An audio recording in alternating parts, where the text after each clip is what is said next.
Hello, friends. Welcome back to the channel. Thank you for joining me today for part two of my interview with Wendy Williams. In part one, she shared her two amazing near-death experiences. And today in part two, she's going to share the story of how she met her soulmate, or somebody that she had a soul contract with in this life, how she met him, how she figured out they had a soul contract. Wendy's links will be in the description. Thank you for watching. Here's Wendy. Okay, so in your bio, you talked about how you met your soulmate or somebody that you had a soul contract with. Is that something that you want to talk about?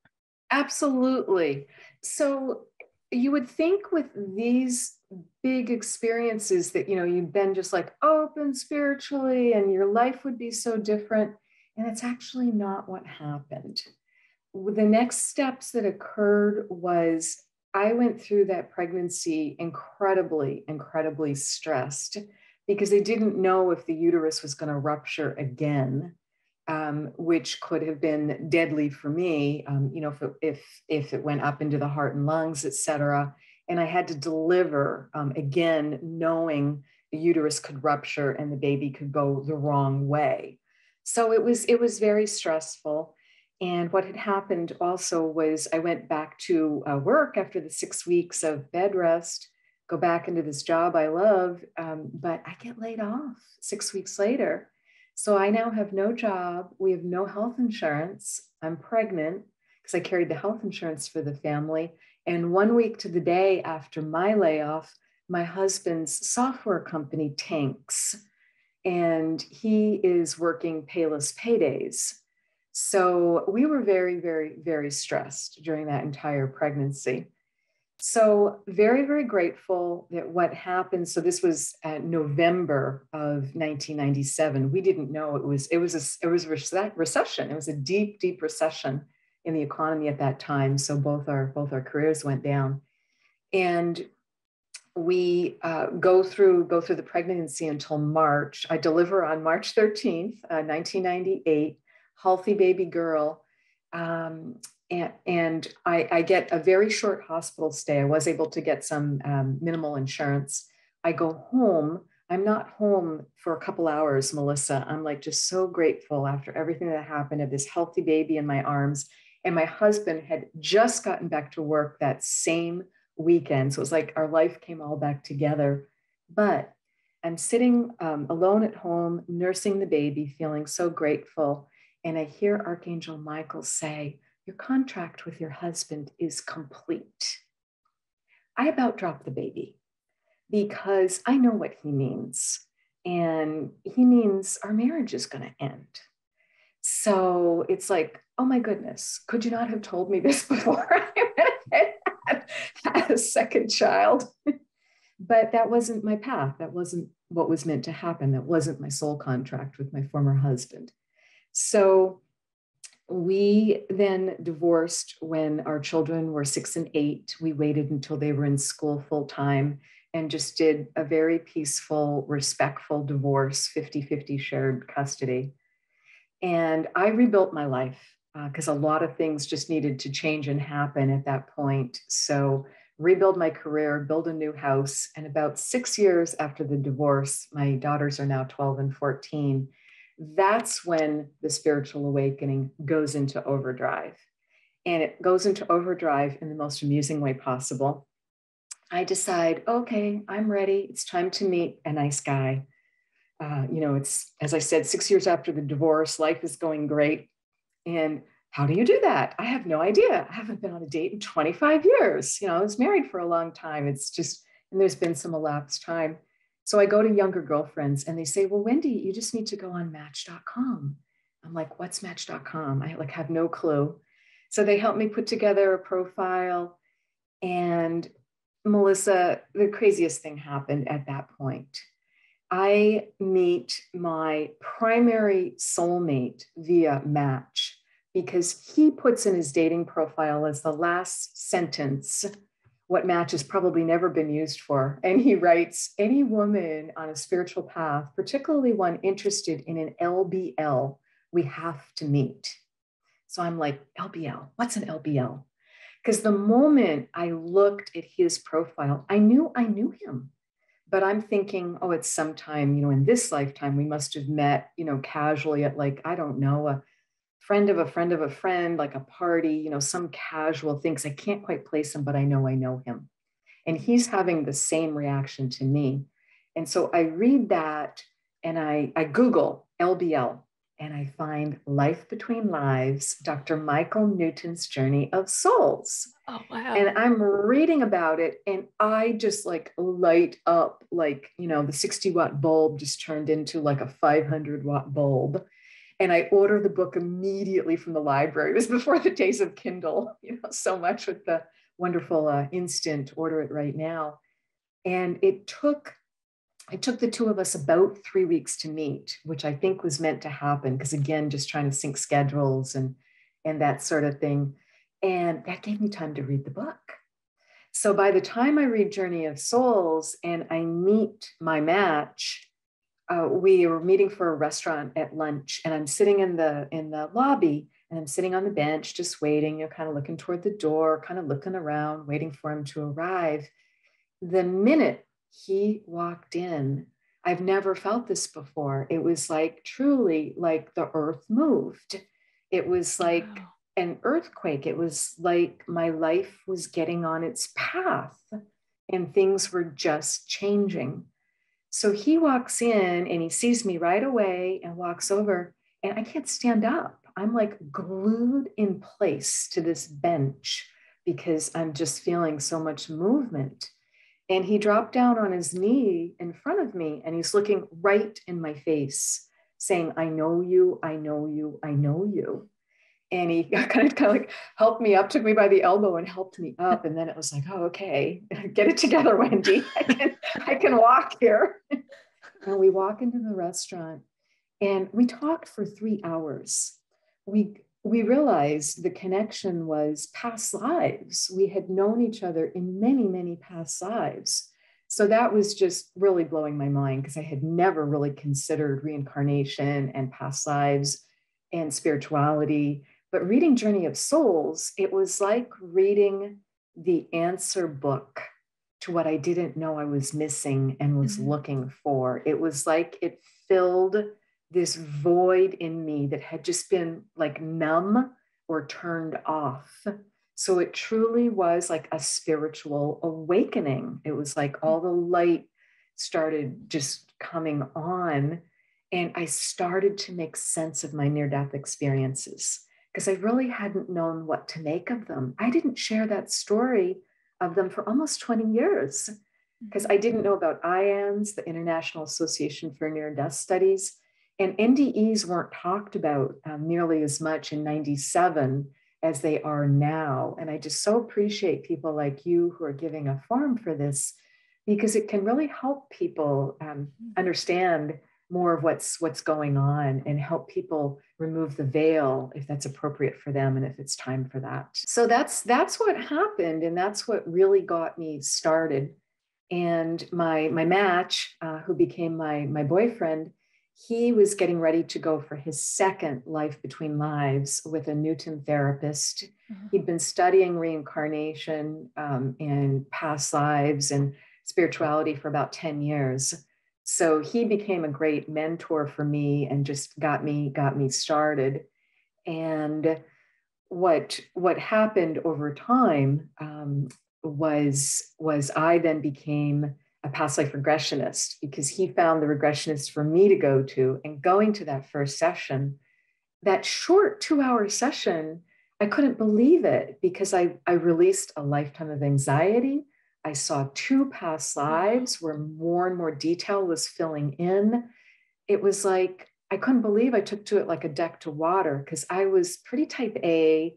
I was pretty high strung, high stressed. I've had an MBA degree since I was 22. I didn't know how to meditate. I had no spiritual practice. So really, I was kind of a nightmare client. It's like not the most natural, easy client. And I like kept asking the therapist what she was doing and why she was doing it. And it was really hard to get me to settle down. But yet I still had this really amazing session. It was so good that right at the end of my first past life regression, I asked her, well, can you please get your calendar out? I want to schedule my life between lives, and I want to schedule it for 1 year from now. And she's kind of looking at me going, and she's like, can't form words. She's like, Wendy, that's an advanced spiritual technique. And this was like your first. And yes, you did great, but I don't know that you're going to be ready. And usually you do a whole series of past life regressions in the meantime. And I said, I respectfully, I understand. I agree.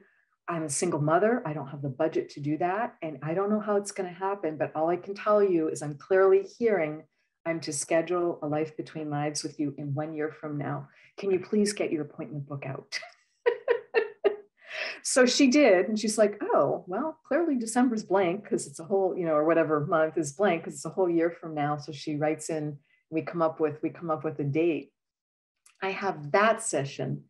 And when I transcribe the audio recording, because I definitely recommend people audio record these types of sessions, because when your higher self and your guides come in, you're in this beautiful altered state, and you may not remember all the detail.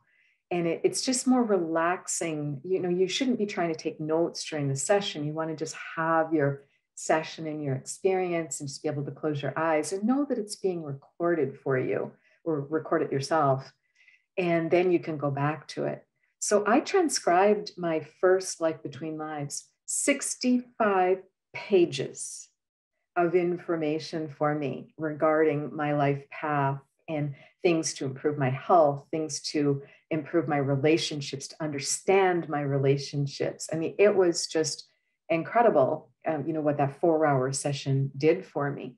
So everything that Archangel Michael knew that I wasn't ready for as a 36-year-old, clearly I was ready for as a 50-year-old. It came through with that much information. The next year, I then had 2 quantum healing hypnotherapy sessions with a Dolores Cannon practitioner. And they were so amazing that at that point, I'd had the 4 sessions over the 3 years, and I knew I was meant to train. So I knew I was meant to do this work myself because it had changed my life so incredibly, so positively. So I did train. I trained with one of Dolores Cannon's original students, Chris Turner in the UK, had the good fortune to train with him. And then about 2 years after I'd been practicing, I offered my, by then, former boyfriend that I'd had so many lives with, I offered him a session because he had so much physical pain. He'd been a professional athlete, he'd broken his neck, and he had a lot of physical pain, and he didn't want to take pain relievers for it. He didn't want to take painkillers. He said, that's just masking it. I know I need to get to the source. I know I need to get to the origin. So that became my first book. That session with him became Regression Healing 1. Just blinded his identity, and he said, yes, go ahead and share it. This is really important information to know, for people to know that they don't have to be in that type of pain, whether it's physical or emotional, because we can find the lifetime of origin and release the pain and reframe what went on. Often it's about forgiveness. He had not forgiven the 2 people that had harmed him, and that's what was causing all this pain to bubble up in him this lifetime, and why I think, frankly, he created a lot of those experiences. Because I do feel that we create and co-create our lives. We're not martyrs, we're not victims. We're creating this. I know that can sound very surprising, and I do want to say it gently for people who have had some very challenging experiences. What an incredible experience to meet somebody that you had so many incarnations with in the past and get to work through things with him in this life. Yes, it is not something that Match advertises, let me tell you. I really appreciate soulmates. I mean, I see soulmates as souls that we travel with many times, and there's different types of soulmates. There's best friend soulmates, and there's, mentors, and there's all different types, but there's also this subset of romantic soulmates, and they can often be for lessons. And that doesn't mean that all those lessons are going to be easy. So he and I had a very wild ride for the 13 months that we were dating. It was like highest highs, lowest lows, lots of telepathy, shared dreams. We would dream the same night. I mean, it was just all kinds of experiences I'd never had, because I think there'd been so much shared experience that we just connected in an unusual way. But some of our core values did not align. So, and you can't, it's not appropriate to try and change someone else. It's hard enough to change ourselves. And that's all we're meant to do, is to improve ourselves and change ourselves. So it wasn't working for him to try and change me and for me to try and change him. We couldn't be together. So we needed to close out the romance, which frankly, it just broke my heart. But that again was another opportunity to, are you going to stay heartbroken, or are you going to rebuild on higher ground? So I fortunately, over time, and with a lot of help and a lot of healers and a lot of kind friends, patient friends, who I'm sure were very tired of hearing all these stories, just was able to rebuild, as I said, because that expression, it can sound trite to say that our heart breaks to let the light in. But again, I believe that's really true, having gone through that. So we then, we became, to my surprise, after about 3 months of just not speaking to each other, because I just couldn't bear it. I just could not. I thought, oh, this is done. It's just too painful. I need to not see this person again. I can't take it. And to my surprise, we just kept meeting again. And if you keep meeting someone in unexpected ways, when you think you're done, just surrender to it the best you can. It means you've still got work to do together, and just be as gracious as you can. So we needed to really forgive one another, was what was going on. And he needed to forgive those who'd caused him such pain. And I needed to forgive him and stop judging him. And we just needed to up level. So we then spent about 8 years as a very specific type of friend. And we were spiritual seekers together. So that's what, as I said, that's what inspired me and got me to move into the past life regression training. I became a certified spiritual teacher. I became a Reiki master. And I went for so many different types of healing sessions because I was trying to unweave and understand what he and I needed to do together and why we weren't able to succeed as romantic partners. So the astrology reading told me, the numerology told me, it just, it came through again and again and again. And finally, we just started to have some sense of humor, or I had my sense of humor restored. Because when it's hurting so much, it's like, it's hard to find your sense of humor. Oh, yeah. But over time, when I started to just, burst into laughter, when I'd go and try and have a healing session, I'm not asking a thing about him. I'm like just there for me. And the person's like, well, who's the man that's like right in your field? And are you married? Are you dating someone? I'm like, oh, brother. Here we go again. What do you need to tell me? Wow. So we sorted things out, and I was just really amazed by it and proud of us both, because we both really grew through that process. And then what started presenting, because I was able to start to discern our soul contracts. When you can start to figure out your soul contracts with people, life gets pretty amazing. And I was able to determine, because I'd learned to meditate, I'd learned to do so many types of energy practices. I learned my contract with my former husband was to have a long-term marriage that we would both grow from immensely, and to have beautiful children together, children plural, which explained why the moment the second baby was born, I was told your contract with your husband is complete. And with the former boyfriend from Match, the first contract was for him to wake me up spiritually.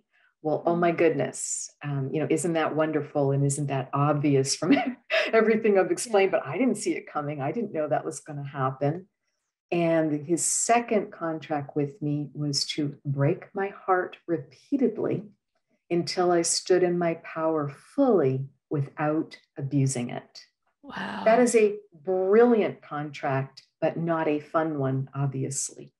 So it helped me resolve all my own heartbreaker karma, because I had been a heartbreaker in many past lives. You can imagine Mm. how romances were just a wound area for me in this lifetime. I really cared about them. I tried to do everything right, and they just were really very challenging, very difficult.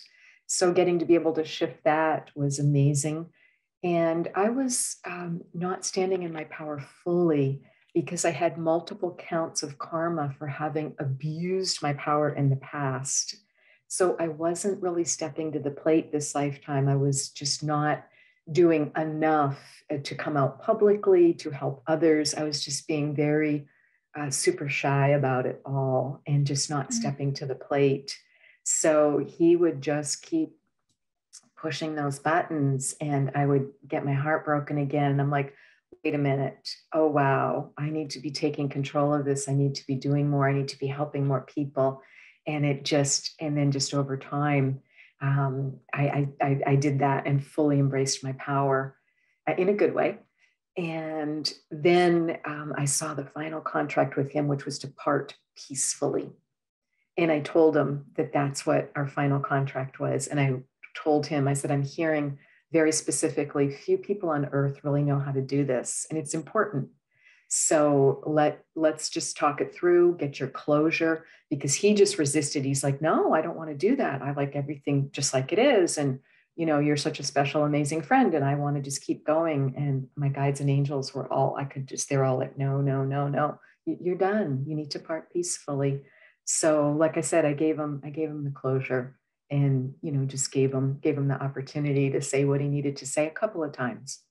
So, and then was able to move on. Thank you for sharing all of that, Wendy. There's just so much. I mean, we could probably talk for hours because there's so much there that's just very practical wisdom for people to apply to their lives. Would you like to share with us where people can get in touch with you? Absolutely. So I'm a past life energy healer and I help people release energy that does not serve them anymore. Things like chronic pain, physical and emotional pain, PTSD, anxiety, depression. Also to open up that stuck creativity, because it can be really frightening and really scary to think about, ooh, do I really start that business? Should I be moving through this divorce? Should I be starting a new relationship? You know, those types of things. So just help provide support for that. And my website is wendyrosewilliams.com. And you're so welcome to request a complimentary 15-minute phone appointment with me there. And just happy to talk with people and see if I can help you and just give some assist and help up level and plan a session if that's appropriate for you. So it's hypnotherapy, it's guided visualizations, but there's a lot of energy healing that goes on too for people. Because as I mentioned, I am a Reiki master. So sometimes we're not just enhancing the chakras, but we might actually be replacing it. Which is a big deal. And it's not done that often, but my guides and angels have taught me how to do that. And that can change your life, as well as some other things during the session. So I offer both single sessions that are 2.5 hour or 4 hour, or 3-month programs and 12-month programs. So hopefully just, you know, something for everyone that's looking for an assist and wants to up-level life and have life be happier and healthier, and feel that they're living their purpose and that they have the tools and the support and the resources to live their life in that healthy, happy way. Thank you, Wendy. And I will have all of your links in the description. Is there any final words that you would like to say before we go? Yes, absolutely. So as you mentioned, you can find the books on Amazon. And I do have a free workshop coming up, which will be Thursday, July 28th from 4 to 5:30 p.m. Pacific time. And it's going to be a super fun, no-cost Zoom workshop with Bob Snow. Bob Snow wrote Portrait of a Past Life Skeptic, which is one of my favorite first-person accounts of someone researching and figuring out their own past life. Bob Snow was this homicide detective, police captain for 38 years, thought past lives were a bunch of hooey, but then ended up going through his own past life regression. And he wrote down 38 facts from it that he then set out to disprove, because that's how police officers work, is what do you do with the fact? Can you prove it or disprove it? Well, he ended up proving his own case in pre-internet days. So it's just an amazing story. And I'm so looking forward to doing this workshop with him because he tells a great story. And I just encourage people to read that book and join us for that workshop, because then you get to talk with the author, which will be a lot of fun. Sounds amazing. Thank you so much. Well, Wendy, thank you for doing this. I've had a wonderful time talking to you and learning more about your story. So thank you for sharing your wisdom with us today. Well, likewise, again, thank you so much for sharing yours and for the wisdom and just all the love that comes through in this podcast. Is just perfectly named, Melissa. And thank you for all that you're doing and for who you are. Thank you so much.